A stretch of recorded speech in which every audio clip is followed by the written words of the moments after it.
All our stories are created for entertainment purposes only. I'm a 32-year-old guy, and I was married to my ex-wife, Sophie, who's 30, for about 2 years. Sophie and I were deeply in love, and honestly, it still shocks me to talk about how she cheated on me, given everything we went through together. Our story goes way back, though. Sophie and I weren't strangers when we began dating. We actually grew up in the same neighborhood as kids, so we knew each other pretty well. It's a bit sad, but when I was around 15, her family moved to a different house, and we lost touch. Years later, by pure coincidence, we ran into each other as adults. Even as a kid who didn't know much about love, I had a huge crush on Sophie. And when we crossed paths as grown-ups, that spark from my childhood crush came back to life. We chatted for a while and swapped contact info. Luckily, Sophie was single at the time. After spending weeks hanging out together, I mustered the courage to ask her to be my girlfriend, and she happily agreed. We dated for a year before deciding to tie the knot. It might sound simple, but my love for Sophie was deep, and marrying her made me feel whole. A lot had changed in both our lives, but deep down, Sophie was still that bright, witty, and lively person I remembered from our childhood. She had become a junior high school teacher, while I was working as a mechanic in an auto shop. Between us, Sophie was the brainiac, and she had a thing for smart folks. Me, on the other hand, I had an open heart and didn't specifically seek out intelligent people like she did. That was one big difference between us. Initially, when we were reconnecting and hanging out, I sometimes felt like I wasn't on her level. However, as I got to know her better and we fell head over heels in love, I gained more confidence. But I always made an extra effort to keep her happy. Our marriage was a blast full of fun, sweetness, and laughter. Sophie had a special talent for making married life incredibly enjoyable and peaceful. We hardly ever argued or fought. Back when we were dating, Sophie told me how much she disliked being yelled at. She made me promise that I would never raise my voice at her, no matter how upset I might be. I vowed to keep my cool in any situation, and she promised the same. So, when we had disagreements, they sounded intense, but our voices never got raised. As for our thoughts on having children, Sophie and I were on the same page. We didn't see the point in waiting for years before starting a family. To me, it just didn't make sense. I preferred having a child within a year or two of getting married so that our child could grow up with us as we aged together, rather than waiting until we were much older to have our first child. Right after we tied the knot, we were eager to start a family. There were moments when Sophie thought she might be pregnant because she missed her period, only for it to arrive the next day. But in the first year of our marriage, she did get pregnant once, but sadly, she suffered a termination after just a month, and we lost the baby. It was an incredibly emotional and tough time for both of us. We had been eagerly waiting to conceive for months, and when it finally happened, we faced this heartbreaking loss. After that first loss, we decided to take a break from trying for a while before attempting again. Unfortunately, history repeated itself, and Sophie had another loss at around 5 weeks into her pregnancy. The second time, she woke up one morning and noticed heavy bleeding. When we rushed her to the hospital, it was confirmed that she had suffered another loss. This whole experience took a heavy toll on us emotionally, and for several months the thought of trying for another child was too painful to even discuss. I did my best to support her during this difficult period and tried to stay strong for the both of us. As time passed, we slowly moved forward, leaving behind the pain of those 2 terminations. I understood that Sophie needed time to heal emotionally, so I made a conscious decision not to bring up the topic of having children until she had fully processed her grief. Our marriage eventually bounced back from those challenging months, and life returned to a sense of normalcy. Even when things seemed fine, I continued to treat Sophie like a queen and catered to her every need. Besides her work as a school teacher, she didn't have to worry about anything else at home. I took charge of cooking, cleaning, doing the laundry, tending to our lawn, grocery shopping, and even preparing special meals for her on occasion. I was extremely attentive because I knew she had been feeling like something was wrong with her and that she brought bad luck due to the loss. My primary goal during that time was to reassure her that she was absolutely not at fault and that I loved her deeply. About 4 months after we lost our second pregnancy, one weekend while I was doing my usual house cleaning routine, Sophie approached me with tears in her eyes. When I got back from the kitchen and those messages kept popping up, I decided to silence her notifications, not wanting to disturb Sophie's sleep. But as I attempted to hush her phone, the messages just kept pouring in, both on WhatsApp and Instagram. My curiosity got the best of me. Since her phone had a fingerprint lock, I used her fingerprint to unlock it and see who was bombarding her with messages. Once I got into her phone, I noticed the sender was a contact saved with a single love emoji. Naturally, I wondered who this person was, and my heart sank when I started reading their messages.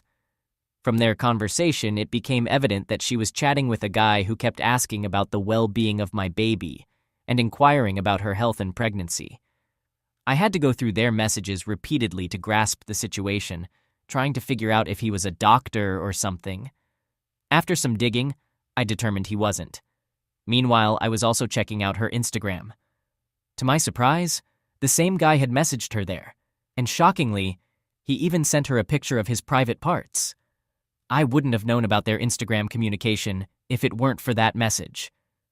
It was through their Instagram chat that I discovered Sophie had been unfaithful to me. Naturally, I was compelled to find out who this guy was and what had led her to cheat on me. As I delved into his Instagram profile, I learned that he was a scientist. I couldn't believe it. It took me the entire night to come to terms with the fact that this wasn't some awful dream. What hurt the most was realizing that I had been tirelessly working to create a comfortable home for a child who wasn't even mine. That night, I packed a few clothes and drove over to my friend's house to spend the night. I couldn't bear to be around Sophie after uncovering her deceitful actions. The icing on the cake was discovering that her affair partner knew she was married to me. He would occasionally ask her about how I was treating her and the baby, to which she'd respond with something like, "Yeah, he's trying." Reading that she had portrayed me as just trying to be a good partner and father infuriated me. I had been shouldering all the responsibilities around the house, taking care of her, preparing her favorite meals at odd hours of the night, giving her massages, and dealing with her erratic mood swings. Learning about her betrayal was truly devastating. It was incredibly hurtful for her to cheat on me with another man and then deceive me about the child's paternity. Around 3 a.m, Sophie woke up and realized I wasn't home. She called me, wondering why I wasn't there, and I replied in a distant tone that I had some unfinished work at the automobile shop. I assured her I'd be back home later in the morning, but I didn't keep my word. In fact, I didn't return home for 4 days, leaving her in a state of panic. During those 4 days of my absence, Sophie repeatedly tried calling me, but I deliberately ignored her calls. She eventually decided to visit the automobile shop where I worked, only to be told that I had requested a week off due to family matters. In the midst of all this, I created a fake Instagram account to dig deeper into Sophie's affair partner. My investigation revealed that he had been a scientist for several years and even received a prestigious award. I also discovered that he was married to a woman who happened to be a psychologist, and they had 2 kids together. Wanting to expose the truth, I reached out to his wife on Instagram, being straightforward about the situation and providing the evidence, including pictures of their conversations on Sophie's phone. She got back to me the following day, arranging a meeting for us. I met her on the 4th day, the same day I returned home to Sophie. During our meeting, she couldn't believe her husband was cheating on her, even after seeing the evidence. She was heartbroken and almost overwhelmed when I revealed that my wife, Sophie, was pregnant with her husband, Lowell. We decided that we would both confront our respective spouses about the affairs. I couldn't hide my own hurt and anger, which had been festering during those 4 days away. When I finally returned home that evening, Sophie ran to me, but as soon as I stepped into the living room, I told her I wanted to do a paternity test for the baby, catching her by surprise. She questioned my sudden demand for a paternity test, to which I explained that I needed to be certain the baby was mine. She laughed it off, considering it ridiculous, and refused to agree to a paternity test, claiming that the baby was undoubtedly mine. I could tell she was attempting to manipulate the situation. If I hadn't known the truth, her acting might have convinced me that I was the father of her child. That day, I raised my voice at her for the first time in years, and she was taken aback by my reaction. What followed was her crying and accusing me of falsely accusing her of cheating, expressing disbelief that I would do such a thing after all we had been through. I observed as she cried and tried to emotionally manipulate me, but I stood my ground, insisting on a paternity test, regardless of her condemnation. I had printed out copies of the pictures I had taken of her chat conversations, and I threw them at her. She was shocked to see that I had uncovered her truth. After a brief silence, she claimed that it was just harmless flirting with the man, and nothing physical had occurred between them. Her explanations were so feeble that I didn't even feel like arguing with her. Instead, I emphasized that any man referring to her baby as his own was a serious matter, which is why I needed to see the paternity test results. We argued for hours, but eventually, she agreed to undergo the paternity test. We went ahead with the test, and when the results came in, they confirmed that the baby was not mine. By this point, Sophie knew that pretending was pointless, so she began asking for forgiveness. She lied, saying she got pregnant through a donor and didn't know who the father was. I could see through her deception, but I was too angry and exhausted to confront her, so I left her at the hospital. I returned home and packed most of my belongings. While I was in the middle of packing, she came home and tried to stop me. In that moment, my anger reached its peak, and I could have done something regrettable, so I left the house. No matter how hard I tried to convey my disappointment and heartbreak, words couldn't fully express my feelings. As I was leaving, Sophie became dramatic, hurling insults at me. Despite her efforts to make me stay, I left the house, and we didn't communicate for another week.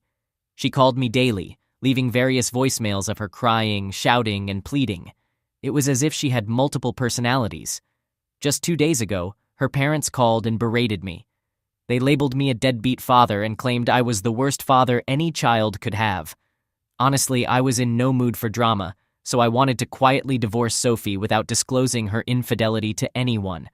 Knowing that Sophie cheated on me and caused our relationship to fall apart, she still went ahead and spread lies about me to her parents, friends, and anyone who would listen. I can't stand people calling me out for things I didn't do, especially when I know it's Sophie who should be held responsible. Her parents even threatened me with dire consequences if anything happened to their daughter or the unborn child. Although the child is not mine, I don't want the unborn baby to suffer, so I'm choosing to stay quiet until she gives birth. Update. Someone here mentioned my desire to divorce Sophie without causing a fuss. I want to clarify that I'm dead serious about it. I've had my fair share of marital problems in this relationship. It becomes even more bewildering when I think about the possibility that Sophie may have been cheating on me from the first year of our marriage. Some of you pointed out that marrying Sophie within a year seemed too fast. I believed I had known her since childhood, so dating for a year didn't seem rushed.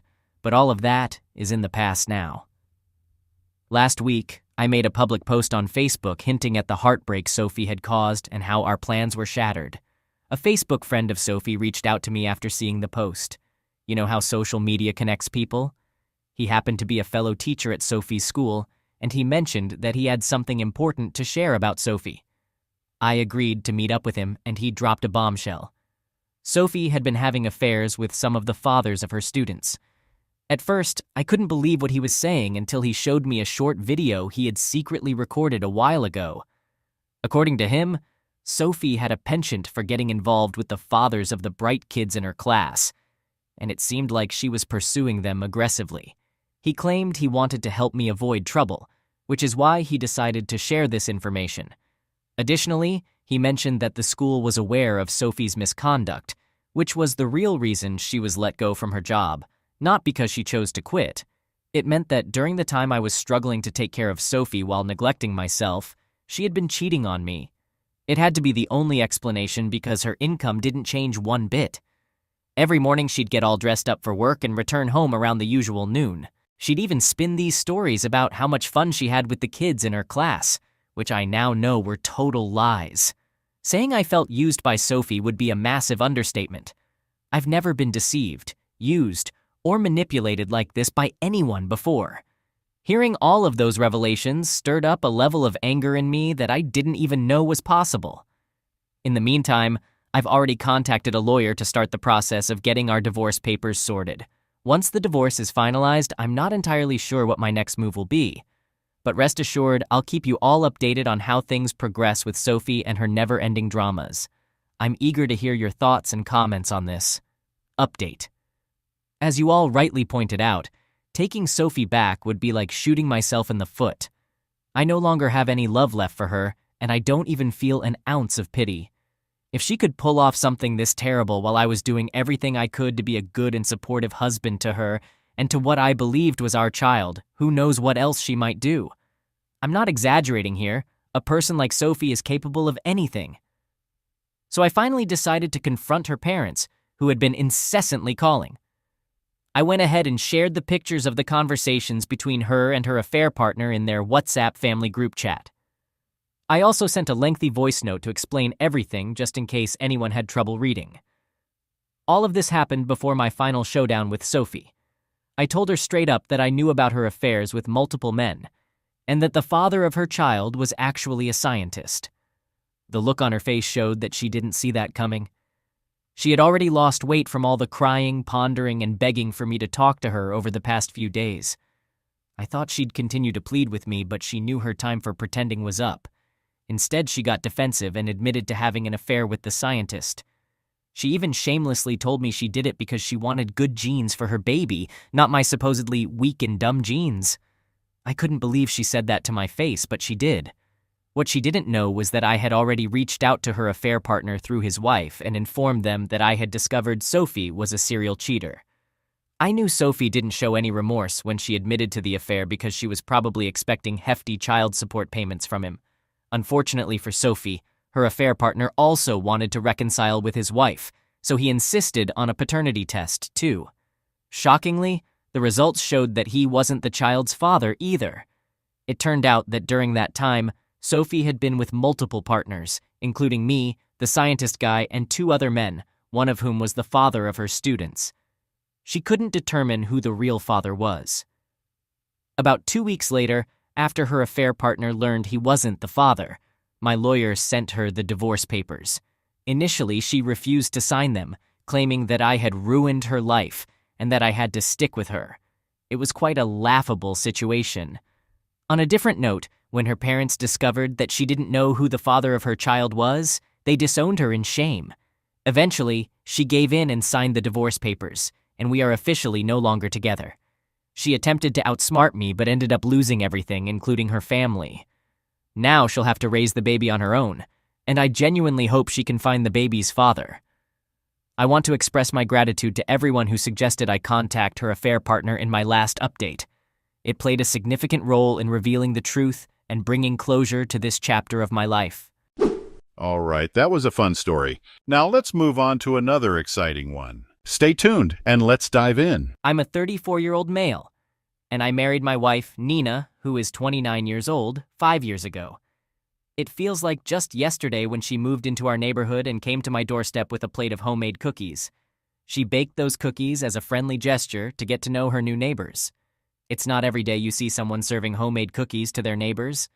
Nina was a very cheerful and vibrant person who was friendly with everyone. When she brought over those cookies, I invited her in for a cup of coffee. We quickly became friends and bonded over coffee and cookies. We dated for 2 years before exchanging our wedding vows. One thing Nina loved as much as she loved me was her garden. She had a real passion for plants. With her background in botany, she even owned a small nursery. Her personal garden was like her baby. She cherished all the flowers she had planted there. It might sound unusual, but every morning she would actually talk to her plants while watering them. Before we got married, Nina made it clear that I would have to move in with her because she couldn't bear to leave her garden. She didn't ask. She just informed me of her decision. I didn't mind at all because I fully understood her deep passion and love for her garden. So without any hesitation, I moved in with her. Our married life was running smoothly until recently. The qualities that initially attracted us to each other have now become a source of tension. You see, Nina and I have quite contrasting natures. As I mentioned earlier, Nina is an extremely outgoing and sociable person. She has a wide circle of friends and easily makes new ones. In contrast, I'm the exact opposite. I'm an introvert and somewhat shy. I don't feel at ease conversing with just anyone, and I only form connections with a select few. I prefer spending a significant amount of my free time at home rather than going out. My ideal holiday involves staying at home with Nina, watching TV, and cooking a nice meal for the both of us. On the other hand, Nina enjoys going out, whether it's dining at a cafe or meeting up with friends. Given our differences, we established some ground rules at the start of our marriage to prevent major conflicts. We ensured that we could both engage in activities we enjoyed. Saturdays were reserved for going out, something Nina loved. Sundays, on the other hand, were designated as our stay-at-home days, allowing us to spend quality time together, which was something I cherished. This arrangement worked well for us for quite some time. However, things have taken a somewhat unusual turn in recent weeks. Nina has been spending a lot of time outside the house. She frequently meets up with friends or attends various social events. Lately, it feels like Nina is hardly ever at home with me. It's not that she's intentionally leaving me behind or neglecting me. She always invites me to join her when she goes out to meet her friends at parties, but I usually decline. By the time I return home from work, I often feel too socially drained to even consider going out and mingling with people. There were a few occasions when I reluctantly agreed to accompany her, but I didn't enjoy those parties. Engaging in conversations felt challenging, and I was utterly exhausted by the end of the night. So the next time Nina asked me to join her with her friends, I opted to stay home. Truthfully, I miss her presence around the house. She's been going out more frequently than usual, and I find myself missing her when she's away. When she does return home, she's usually too tired and heads straight to bed. I've started longing for our deep conversations and the connection we used to share.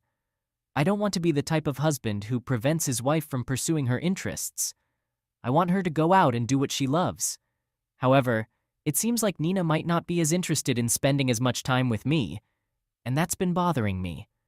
I wonder if she's grown tired of our relationship or if it's just a phase of busyness for her.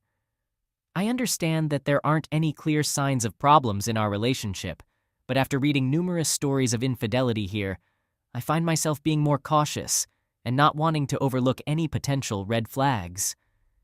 I hope this feeling is just temporary and will eventually fade away. Update. After reading the responses to my previous post, I realized that it was better to have an open and honest conversation rather than silently sulking in a corner. I decided to communicate my feelings and insecurities directly to Nina. While I wasn't overly insecure, being an introvert in a relationship with an extrovert presented some challenges. We sometimes worry that our partner might get bored with us because we're not as outgoing as they are. Additionally, introverts tend to overthink things, and before the confrontation, I had come up with numerous plans in my head on how to express my feelings without hurting her. I had put myself through unnecessary mental anguish, and I knew it was counterproductive.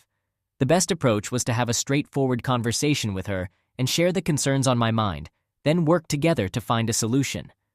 One day, when Nina returned from her nursery, I told her that I needed to talk to her about something. She was surprised by my sudden request for a serious conversation. I opened up and shared everything that had been bothering me. After listening to me, she genuinely apologized and acknowledged that it was a wake-up call for her. She assured me that she would make an effort to avoid making me feel that way in the future.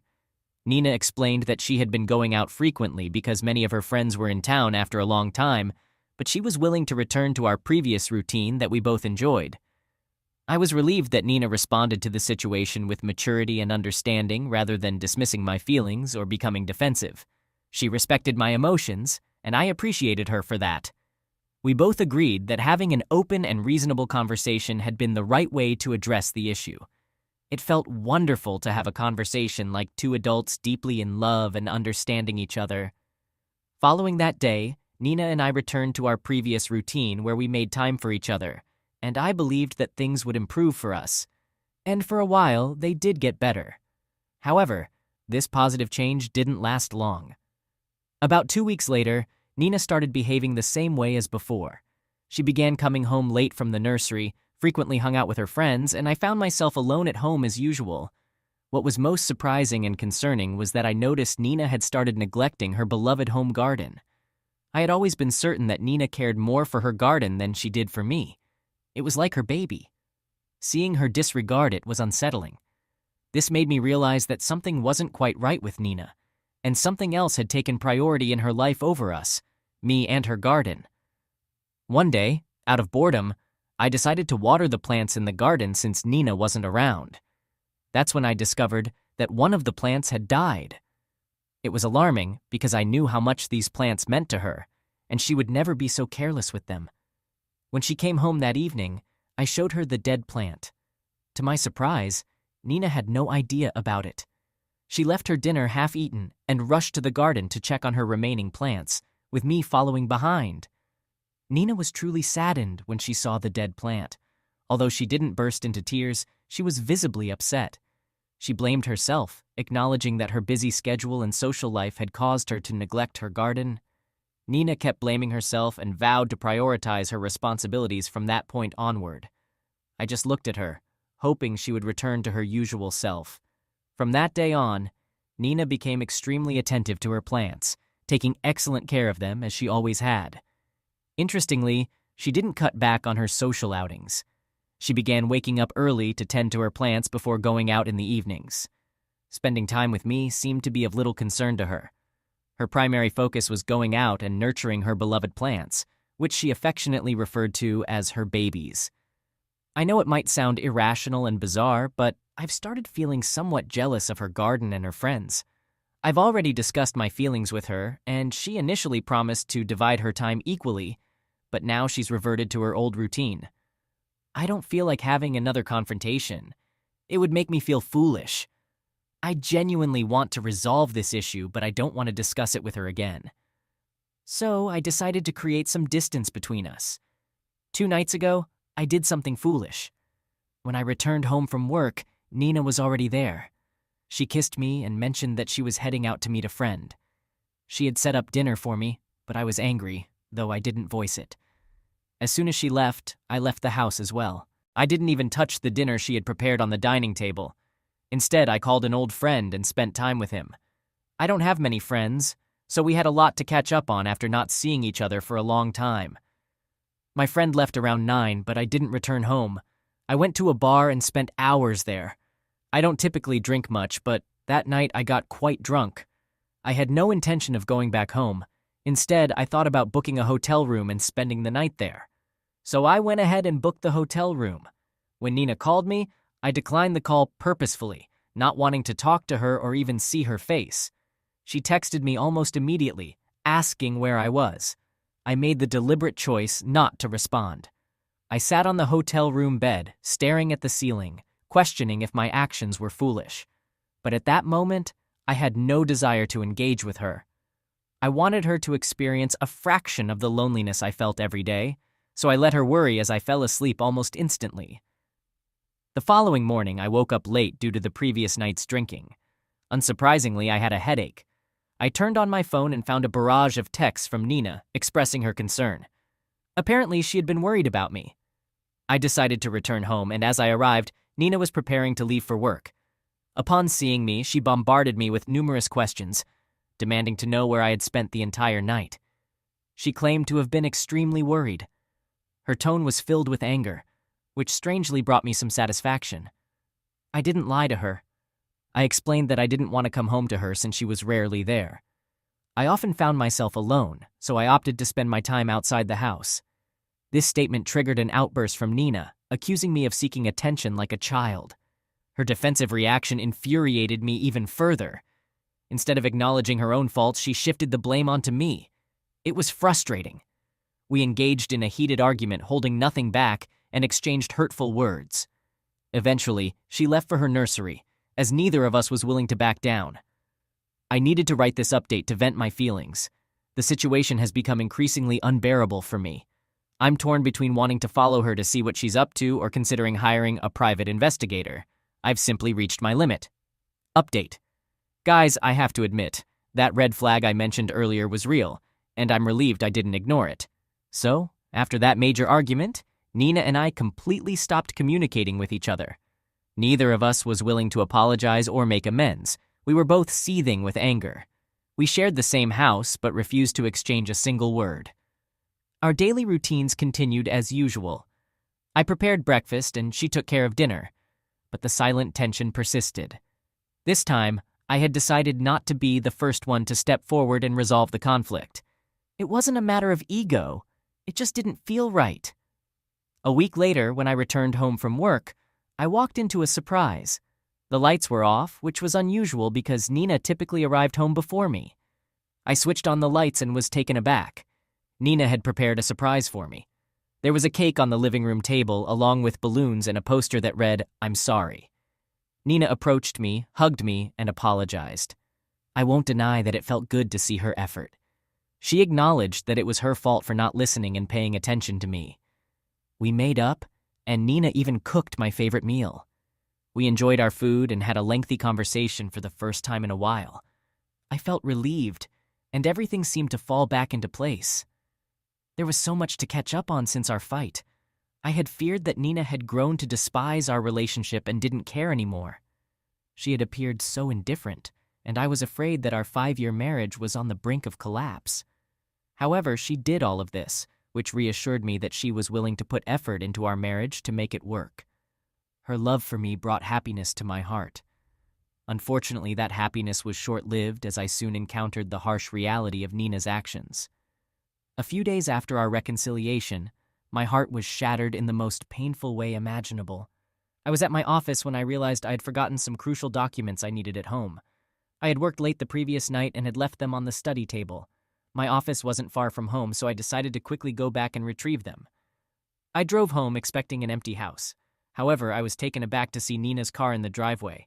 She had left for the nursery in the morning, so why was she back home?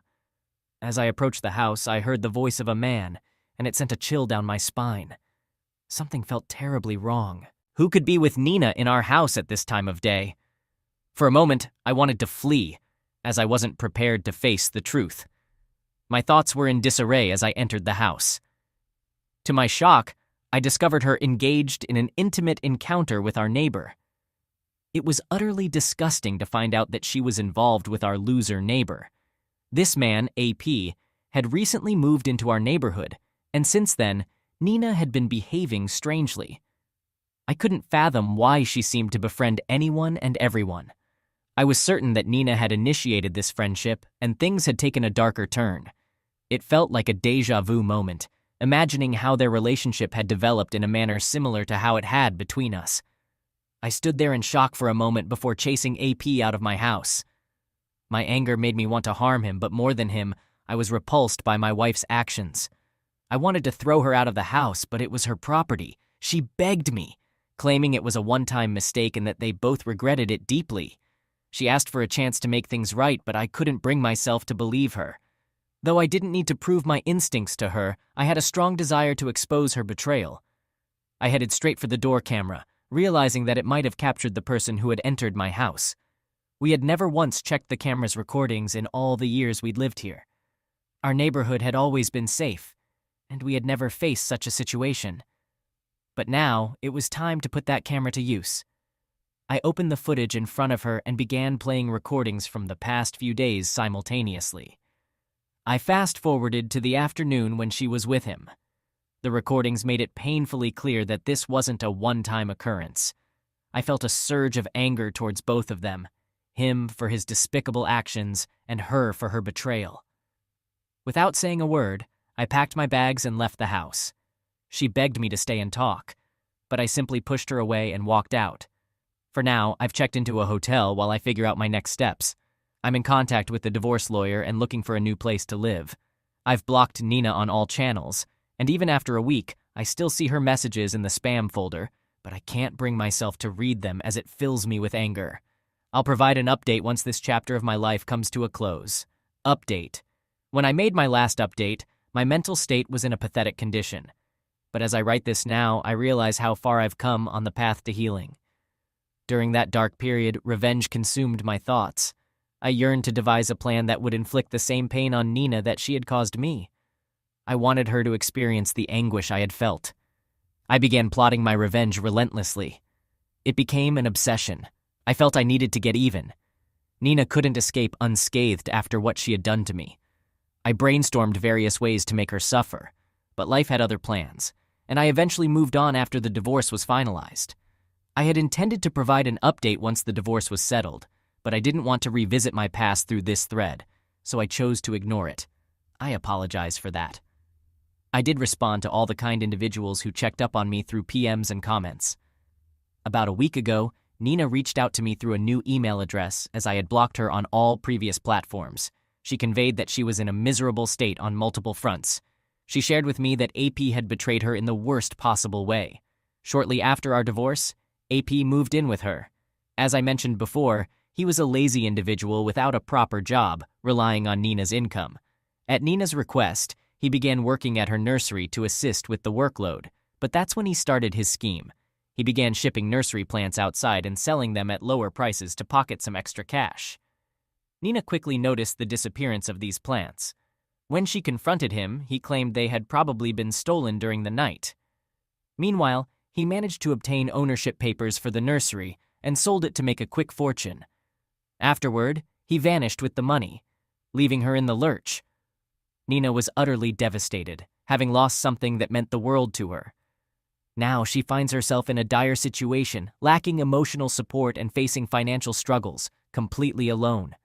I replied to her with a single text, reminding her that she had made me feel the same way. Now she was lamenting the waste of her efforts, and I couldn't help but draw a parallel. I had spent numerous years nurturing our relationship, only for her to discard it so easily in favor of a fling with our neighbor, who clearly wasn't serious. It felt like her karma catching up to her, as she was experiencing the pain she had inflicted on me. That day, my belief in karma grew stronger. Nina was reaping what she had sown, and it was not to her liking. Despite my clear declaration of wanting no contact with her, Nina made several attempts to reach out and apologize. However, I remained steadfast in my decision to ignore her. I learned from a friend that she was facing significant financial troubles due to the loss of her nursery. The neighbor she had cheated on me with had vanished from her life and returned to his wife, leaving Nina utterly alone in every aspect. Moving on from that divorce was far from easy, and it left me shattered. But I had no other choice. I threw myself into my work to keep her thoughts from haunting me, and it proved to be beneficial. I worked diligently to stay occupied and eventually earned the promotion I had always desired. This achievement would not have been possible without prioritizing myself and my mental health. I severed all ties with my past and focused wholeheartedly on the present, which allowed me to regain control of my life and find stability.